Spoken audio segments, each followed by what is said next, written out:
So, whatever happens with the Liberal leadership, Jacinta Nampijinpa Price will be the deputy. We haven't heard of anyone suggesting that there's going to be a contest there. So, it's kind of all or nothing in terms of leadership for Susan Lee, moving from deputy up, or Angus Taylor from treasurer up. Kristy, if you want to say which way, if you would vote, fine. But let's talk about the Jacinta of it all. Incredibly popular with people who voted for the coalition last Saturday. Yeah.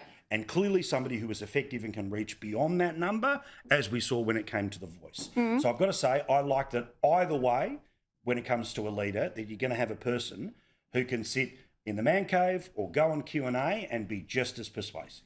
Look, I think she's fantastic. And I will say, uncommon to senators, she actually has faced an election of the public in local government in the Alice, where she's from. So, and she's also prosecuted the No case, which was a mini campaign, sure. So there's a lot of senators putting their 2 cents in who have never actually door-knocked and faced the public and ran for general election, and she has. So I'll make that point.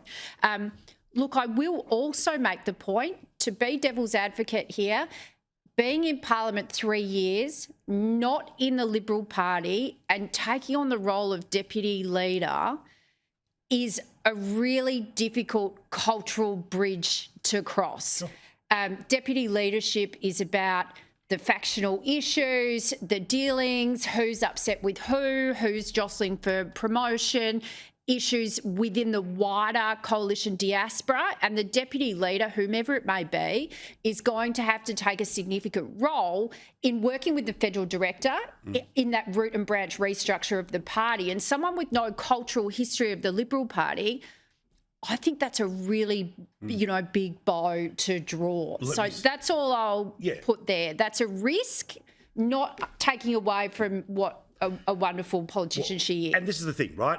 If you watch your show for long enough, you know on nights like this, we'll be having conversations like this. It's not about advocacy for one thing or the other. It's about understanding all of those things so that if one thing happens, you can start to put 2 and 2 together, right? Interestingly, I thought when Jacinta Nampijinpa Price was on with the Outsiders this morning, I liked what she said about the campaign thus gone. Let me explain why after you hear from her. We ran an election driven by fear. And that should never have been the case, because the Australian people could see that. Some of us had some wonderful policies, but we were stifled from being able to give that message, tell Australians what it was we were providing, what we had on offer, and do it with conviction. That was a lost opportunity. Now, Darren, when I was talking with Nigel Farage last week, and they just had that phenomenal result in a completely different voting system, but in the local council elections, right, where think about Reform, which didn't exist a couple of years ago, has more seats, higher percentage of the vote than any other existing political party, right? He talked about the power of being a happy warrior. And I think it's such a thing that so many politicians need to be reminded. Now, I get it. You're running for the most serious of jobs. It's not just about, giggling and taking the piss all the time, but being a happy warrior is really important when you're trying to convince people, not just that you can be the leader, but that you're going to be a decent person along the way, right? Look, there's a couple of things. Jacinta Price in her interview, I think part of the problem, the fear was provided by someone else. It was provided by Trump. And look at Farage. Farage, even when Zelensky and Trump were in the White House, everyone in the British Parliament backed the Ukraine, and that included Farage. I remember seeing it at the time. That the fear in the Australian election was provided a little bit by Ukraine, but a lot by the day our share market tanked. That 100%. Fear was inserted whether the Liberal Party liked it or not, and it flipped the switch to almost a kind of, do you want to change horses midstream, to go back to the old wag the dog analogy. That Labor became the safe pair of hands. Do you want to take a risk? So I don't think the Liberals ran a bad campaign in the sense that, the campaign they wanted to run, they couldn't run. Correct. And that wasn't their fault. They couldn't run it. It was a bit their fault.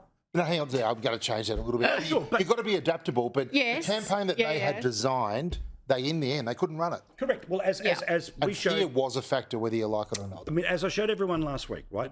One of the things, and again, I'm not going to go too deep into it. I know how it bores some, but for the point of understanding, okay, was that in February, mortgage holders 51.49 to Labor.